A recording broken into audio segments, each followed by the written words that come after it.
এই অজুর বিষয়ে আমাদের বেশ কিছু ত্রুটি, বেশ কিছু ভুল ভ্রান্তি হয়ে থাকে। অজুর যে ভুলগুলো হয়তো আপনিও করেন, আমরাও করছি প্রতিনিয়ত, কিন্তু জানি না। এখন একটা সমস্যা হলো, আমরা আজকাল বেশিরভাগ লোক অজু করি হলো টয়লেটের মধ্যে, আর টয়লেটের মধ্যে আল্লাহর নাম নেওয়া নিষেধ, ঠিক না? ঠিক। টয়লেটের মধ্যে আল্লাহর নাম নেওয়া নিষেধ, জায়েজ নাই। তাহলে আমাদের অজু যদি টয়লেটে, আপনার বাথরুমের ভেতরে যে কি করি, অজু করি, তাহলে আমি বিসমিল্লাহ বলতে পারবো না, কারণ আল্লাহর নাম নেওয়া বাথরুমে নিষেধ, টয়লেটে নিষেধ। আবার বিসমিল্লাহ না বললে আমার অজুটাও পূর্ণাঙ্গ হচ্ছে না, তাহলে আমি করবোটা কি?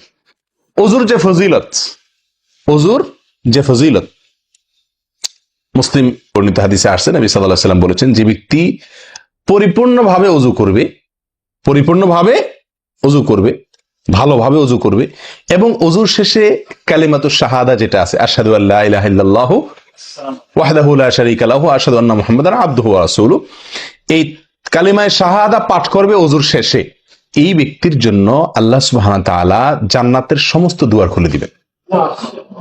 তাহলে আমরা বলতে পারি জান্নাতের 8 দুয়ারের সমস্ত দুয়ারের একটা রিমোট এখানে নবী সাল্লাল্লাহু আলাইহি ওয়াসাল্লাম আমাদেরকে বাতলে দিয়েছেন। একটি রিমোট, এই এক রিমোট টিপের সঙ্গে সঙ্গে 8 দরজা সব খুলে যাবে।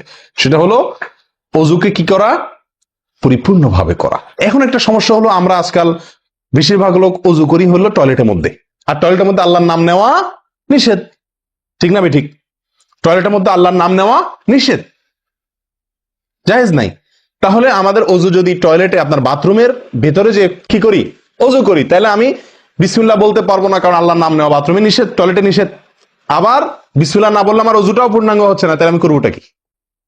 বলেন, সমাধানের পথ কি? কি করব? কি নিষেধাজ্ঞা অমান্য করে বিসমিল্লাহ বলবো, নাকি আপনার বিসমিল্লাহ ছেড়ে দেব?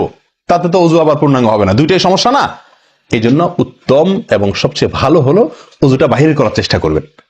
বেশিরভাগ জায়গাতে, সব জায়গাতে কম বেশ, বাথরুম টয়লেটের ভেতরে যদি বেসিন থাকে, তো বাইরেও টেপ বা বেসিনের ব্যবস্থা থাকে, থাকে না? থাকে না?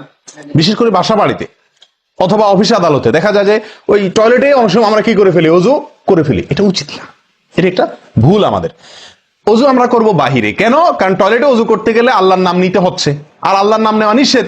সেখানে আমি আল্লাহর নাম নিতেও পারছি না, আর নাও নিতে পারছি না।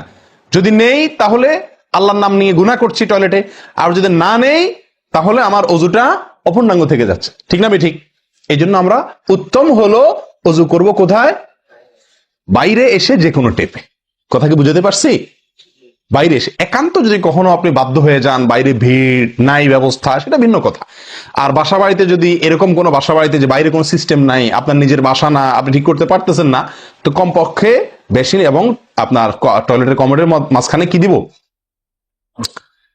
একটা পর্দা বা ওয়াল, কোনো কিছু দিয়ে নিব ইনশাআল্লাহ। কথা বুঝতে পারছি ভাই? আল্লাহ তাআলা আমাদের সকলকে এই বিষয়টি লক্ষ্য করার তৌফিক দান করেন। তাহলে ভাই, আমরা বিসমিল্লাহ পাঠ করব অজু শুরুতে, লক্ষ্য করব ইনশাআল্লাহ, যাতে করে অজু শুরুতে বিসমিল্লাহ পাঠে ভুল না হয়। মনে থাকবে তো ইনশাআল্লাহ? আল্লাহ আমাদের তৌফিক দান করেন।